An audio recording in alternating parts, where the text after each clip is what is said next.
No physical danger exists, the doctor said positively. No ghost in all the long histories of ghosts has ever hurt anyone physically. The only damage is done by the victim to himself. One cannot even say that the ghost attacks the mind because the mind, the conscious thinking mind, is invulnerable. In all our conscious minds, as we sit here talking, there is not one iota of belief in ghosts. Not one of us, even after last night, can say the word ghost without a little involuntary smile. No. The menace of the supernatural is that it attacks where modern minds are weakest, where they have abandoned our protective armor of superstition, and have no substitute defense. Dr. Montague, The Haunting of Hill House, by Shirley Jackson.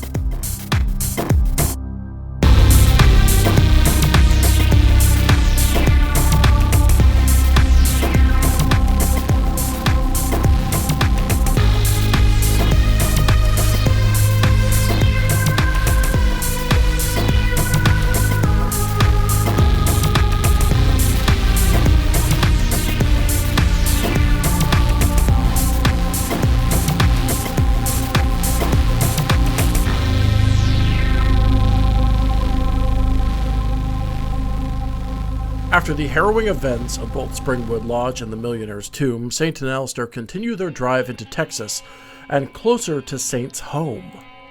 What the conversation is like inside the vehicle is entirely up to you two as we go careening over the Oklahoma border and into the heart of Texas. How are you two doing? Feeling good and or bad about the horrors that you've witnessed in the last week? I mean, I'm feeling substantially less concussed, so everything's coming up Alister. We do hate a concussion, it must be said. It's not great. If anyone asked me, I'd say I hate concussions. So what I imagine is that the drive up the mountain initially was very awkward and silent. We didn't talk a lot. And the drive down and, out from the bunker is also quiet, but in a less, awkward way. Yeah. It's quiet, it's a comfortable silence, rather than us being wow, shit's really weird between us, and we're tense about it. Yeah, this is not two people who are capital N, capital T not talking. Yeah. It's more of the, I think that, once again, the chapter you could listen to via Patreon is kind of has brought us together in a way that we had splintered in chapter 4, and I think is we're not it's not fixed, but no, maybe a couple of nails have been tapped in to bring these boards together, if I'm extending the splintering metaphor. So it feels, one of us is driving, one of us is just kind of quietly thinking or doing whatever. I think it's better. I don't know if we're talking, but I think it's better. And also extending the hammer metaphor. Yes, and also extending the hammer metaphor. I have to know, is Saint the kind of person who, if he sees, cows, has to say cows? When he's driving someplace with, his family and his close friends, totally. With Alister, maybe not so much. Okay. But now it's not because I'm I'm not gonna fucking say anything to you. Now it's I don't know. There's more of a, nebulous, I'm not super sure. I don't know if necessarily Alister wants to see the cows. But in his head, Saint is being oh, cows. Cool. I am fundamentally any animal that I'm seeing cows on the side of the freeway. I'm I have to announce this. Yeah, for me it's mostly horses. Yeah, every especially time, horses. Specifically in here's an Oregon fact for those of you who don't live in this state. A lot of times when you're driving down south or driving out west, you see a lot more horses than cows, necessarily. And for me, every time I'm oh, fuck, a horse! I get very excited. I am a former horse girl. There are a lot of horses There's a lot of fucking horses. Rural part of Western Oregon. I'm always really surprised at that. There are horses every which way. You see a lot of horses. You see a decent amount of goats or sheep.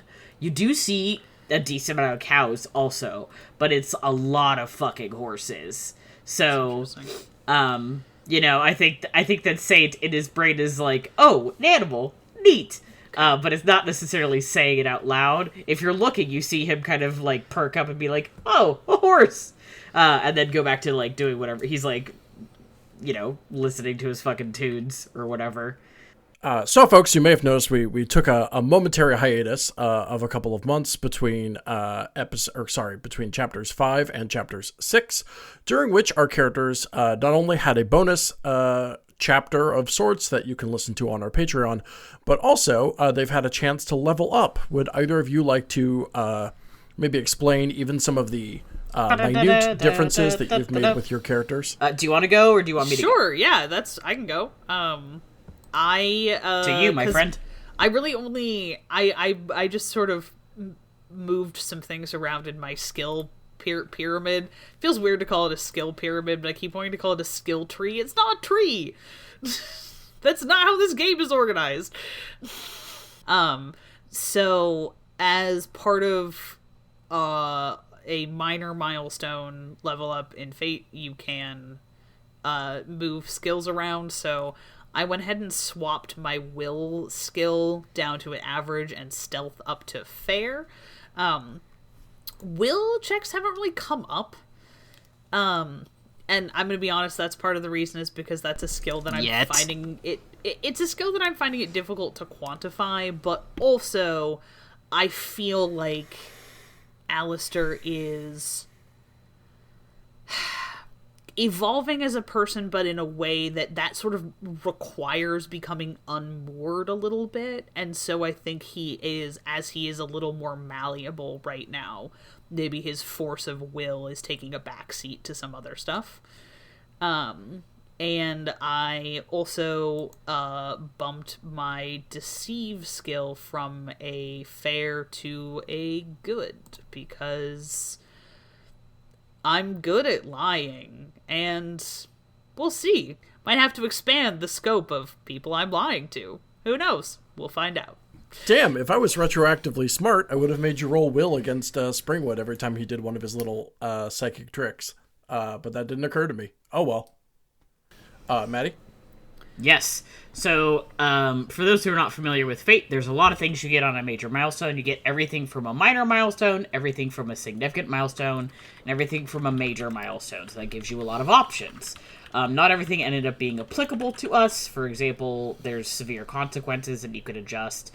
I don't have one, because I rock like a motherfucker. But one of the things is that you get an additional point in refresh. So Ezra and I are now both at a maximum of 4. I happen to have 5 out of 4 because I got an extra point somewhere and I hold on to it because I have problems. I did some shifting around, so I now have a +2 in athletics. Technically, you could add a +1 to average, and then I used another bonus point from either major or significant to boost that to a 2, because I didn't want to boost like anything I had in average. I'd rather have a +2 in athletics, so I have that. And then I added a new stunt. I didn't want to change my high concept or any of my other stuff, but I wanted another stunt, and it's called self-sacrifice, which allows me to use empathy instead of fight or athletics when defending somebody else or taking a hit for them. And by that, I mean Alister. For those of you who have listened to Legends of Laia, you remember that Petros had a protect skill. This is a pretty common skill in D&D, where you can force somebody to take disadvantage, or force an attacker to take disadvantage when they're attacking someone within 5 feet of you. And I took that and kind of fate-ified it, and applied it to Saint, where instead of rolling athletics or his fight, which is a 3 and a 2, both pretty good, I'm instead using his best skill, which is a +4. So I, am continuing to make Saint kind of a tank, which is not really what I expected of him initially, but in my own brain canon of how he is as a person, I think ends up making sense, is that he takes the hits for other people, and in the canon of, like, why he's so good at fight, I think also makes sense, which I don't think I've talked about on the show, and I'm not going to talk about it now. Figure it out on your own time. So those are the main changes I made. Nothing crucial to his character, like I said, it changes high concept, which is still reliable, agnostic, exorcist. He's still kind of essentially very much the same person. He's just been going to the gym. And my fragile skull thanks you for going to the gym. That's right. I don't like this man necessarily, but by God, I will not let him get hurt when he's standing next to me. Sorry, that energy really, that figure it out on your own time energy really caught me off guard. that really threw me for a loop, pal. That's right. I hate our listeners. I won't explain shit to them. I want to make it clear I'm obviously joking, as you can judge by the fact that I'm laughing when I say it. I can't get through the fucking sentence.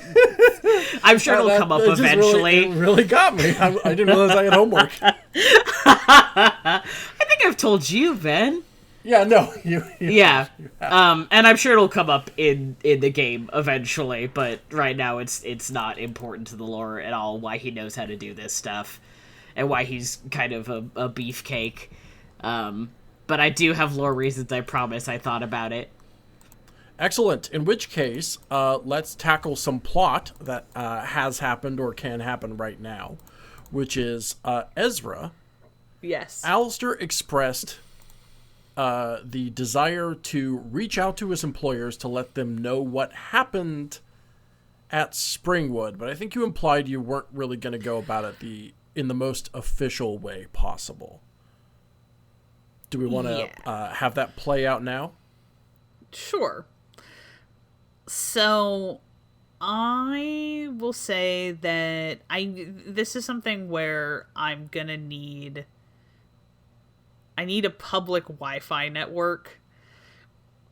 So, maybe we can you not use one of our phones as a hotspot? I need a public Wi-Fi network. You got it. Something that normally people doing secret stuff are not actively trying to get access to. Yeah, it's a thing. It's the government, baby. Do what you want. I'm going to preface this by saying that I, Ezra, don't know enough about clandestine internet activities so if this is bullshit... Who gives a shit? Make it up. Suspend your disbelief, house. asshole. Yeah. Figure it out on your own time. Ezra, I'm the only person on the show who has to over-research everything about the locations that he sets the chapters at.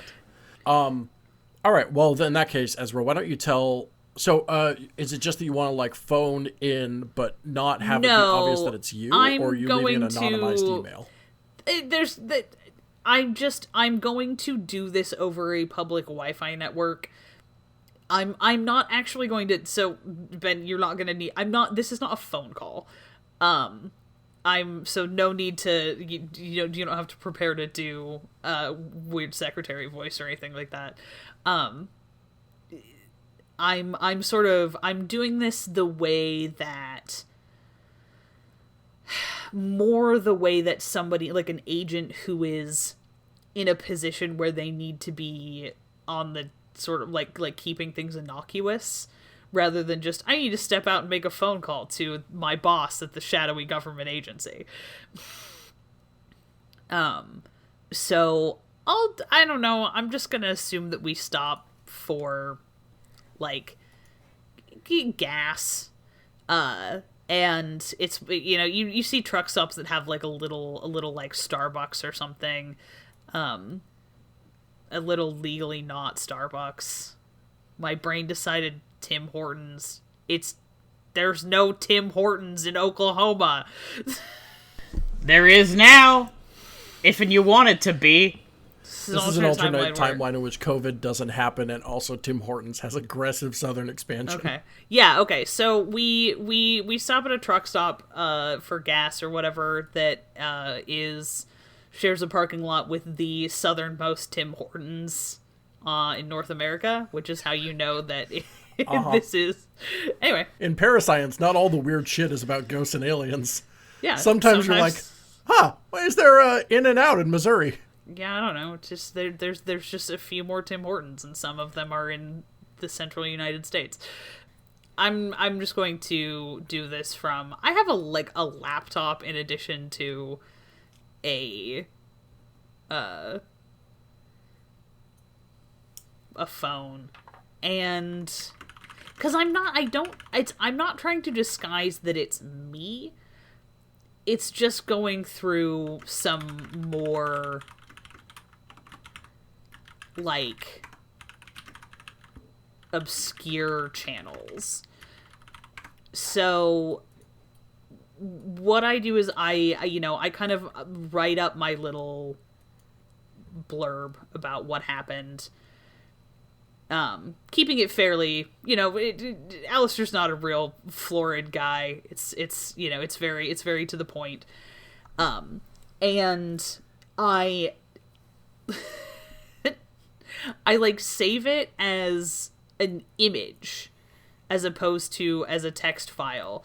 And then post it among some other, like, random photos that I'll just say that I have, like, this is something I sort of have a cache of. I include one photo from Kenway of where it's not obvious what it is, but there's just one photo from Kenway in a bunch of photos that also includes this text file.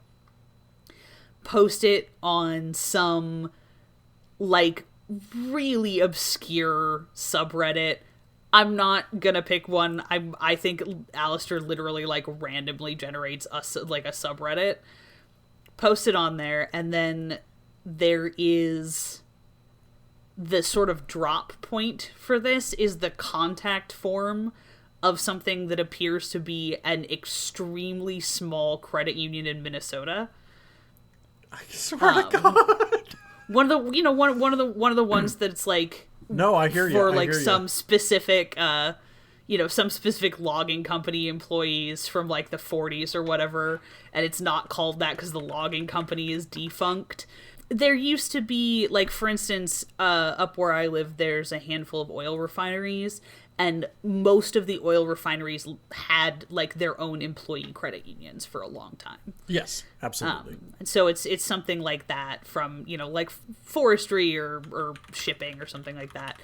Anyway, and the little, like, contact us form is whatever, that's sort of our coded, like, drop. And that's where is the, like, it looks like a spam message, and it just includes, like, a link to this. The message heavily implies that it's a Rickroll. It's not. It's a link to this Reddit post. And it'll take a while for somebody to get to it. Sure, yeah. But somewhere in the vast data engines of the department, that message is received.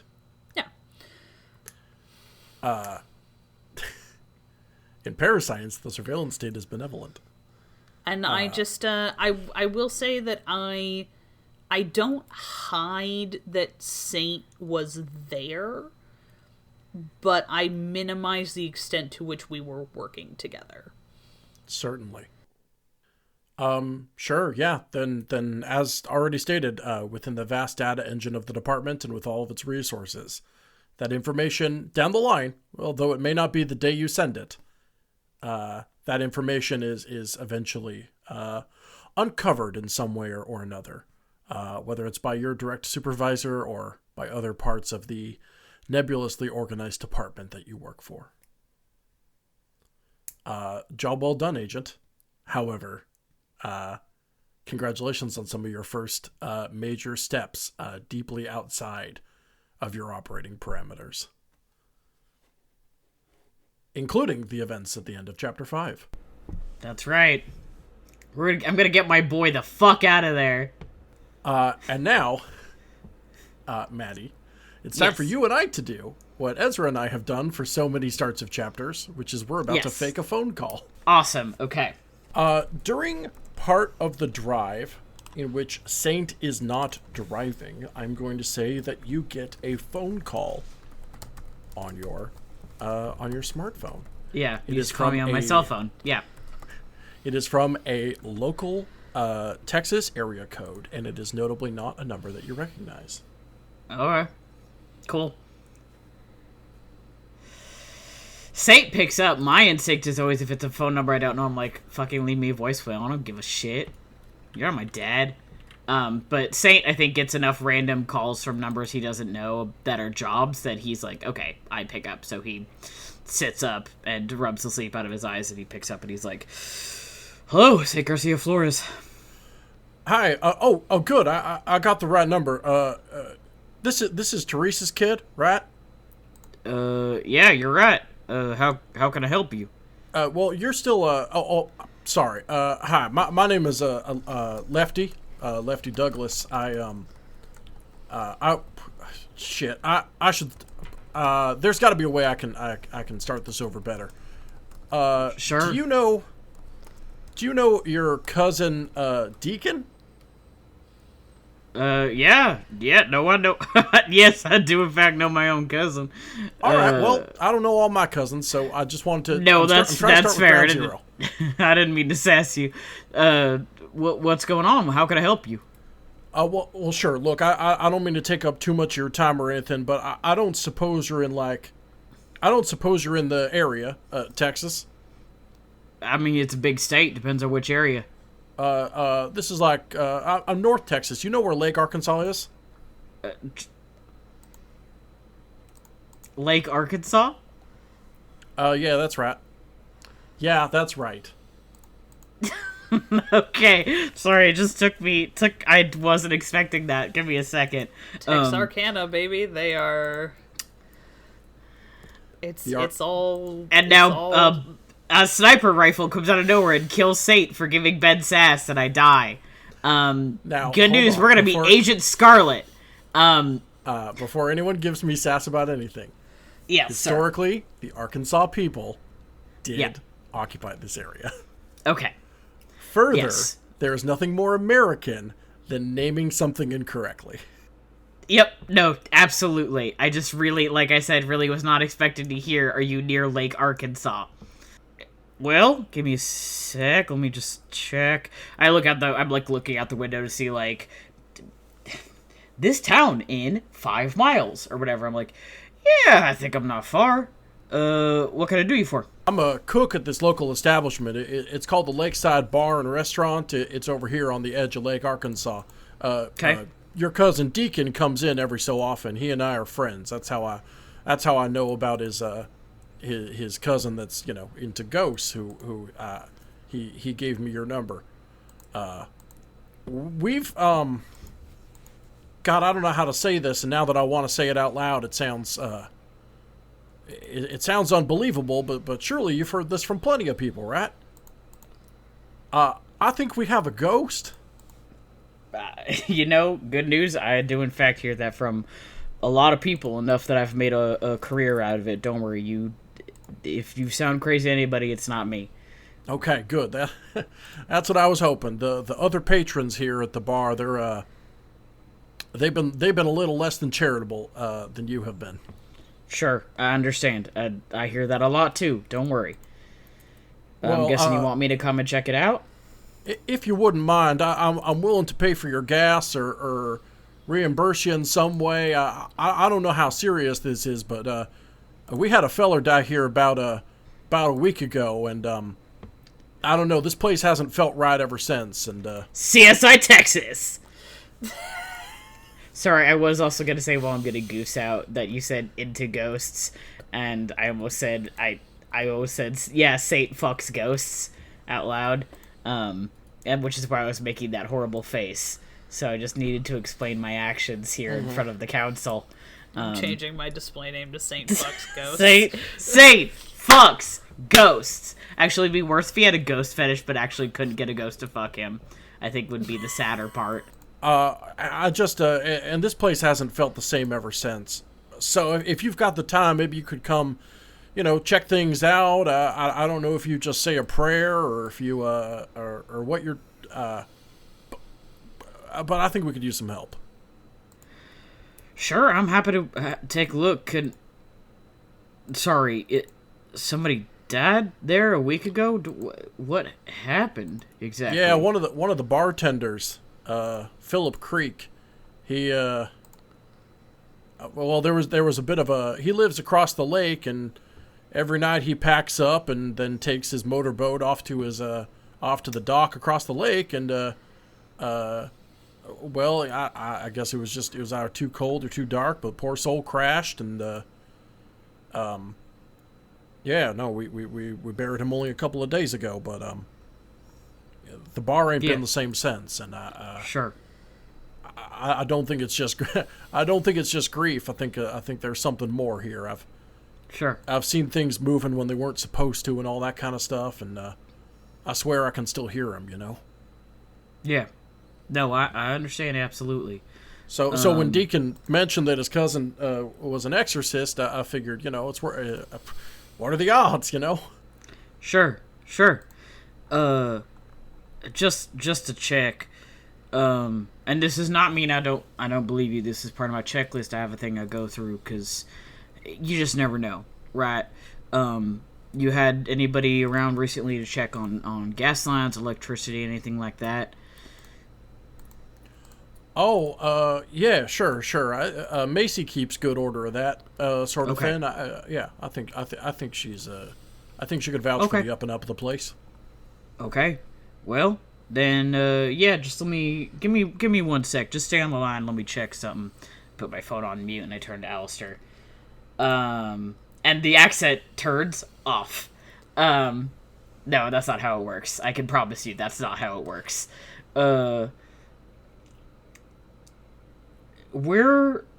How I know you're dropping me off at home, and I do or near home. I appreciate that. I got a guy on the phone right now who says he's got a job for me near Lake Arkansas. Would you mind possibly dropping me off around there instead? It's not far from here. It should be out of our way, but slightly. I'm trying to think about whether he would ask about, like... Yeah, how are you gonna get your way into this one, buddy? How are you gonna crack that door open and slip right through? Like a cat trying to sleep on my bed. Yeah, basically. Ladies. Here's how all Saints can still win. I mean, to be fair, you've never actually seen me do... No. Any real exorcism stuff. And if I know Alister... I bet he's actually kind of secretly dying to see. I mean, you've seen some. You saw up at the lodge, but you haven't seen me do, my actual real job. So you've seen just, it's fucking nubbins. And he's like, you're doing job? Oh.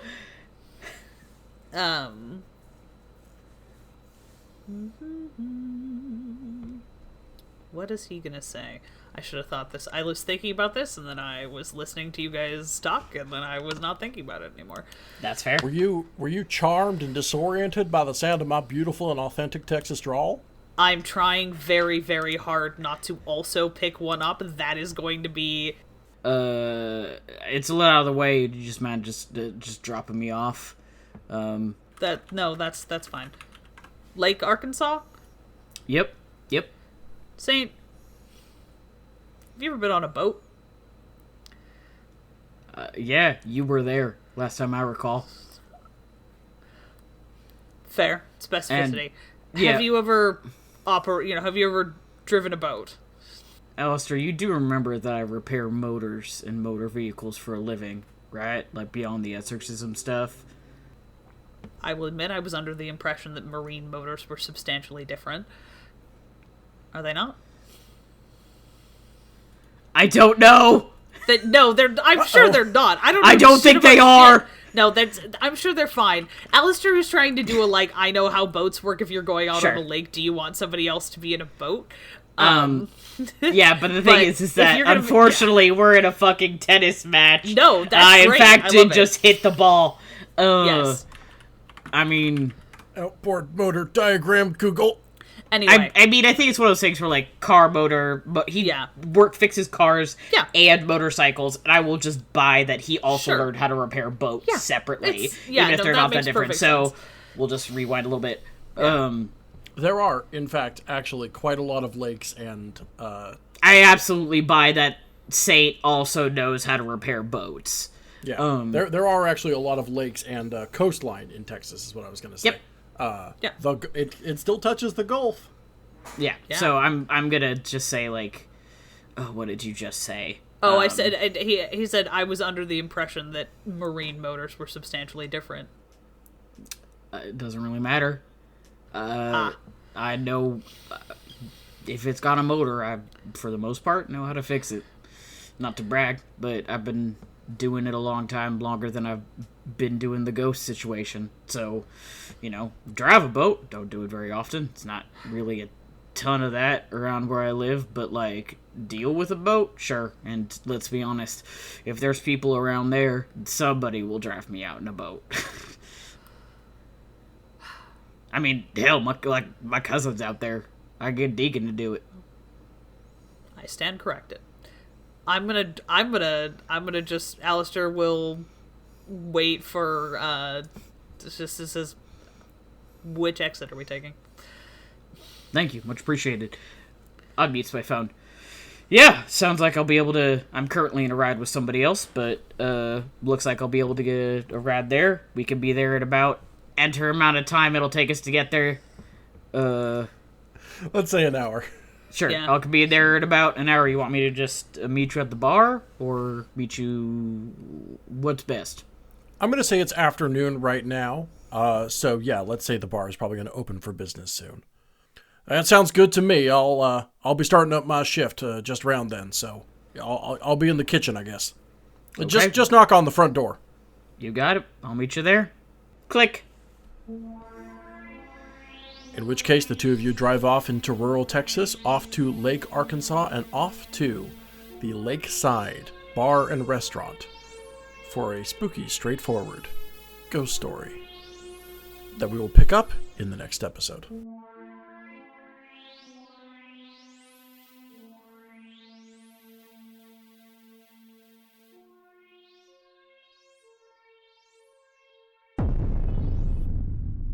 What you've been listening to was ParaScience, a glimpse into a world unknown. It is an actual play horror adventure told to you through the Fate system. Our players are Ezra Kaye as Man in Black Alister McAndrews, and Matty Trumbo-Gomes as capable young man Saint Garcia Flores.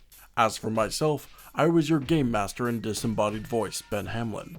I also produced this show, with editing assistance by Matty Trumbo-Gomes. Our theme song was by the incorporeal Johnny Rinaldo, and our logo was created by the haunted visage of Terra Bosart. This show is brought to you by Infinity Break, where we're telling stories our own way. You can check out our website and all of our other shows at infinitybreak.net, and I would encourage you to join the haunted chorus of voices at the Infinity Break fan Discord, bit.ly/Infinity Talk. That's capital I Infinity, capital T Talk. We have a Patreon at patreon.com/Infinity Break, where you can start donating to Infinity Break for as little as $1 a month.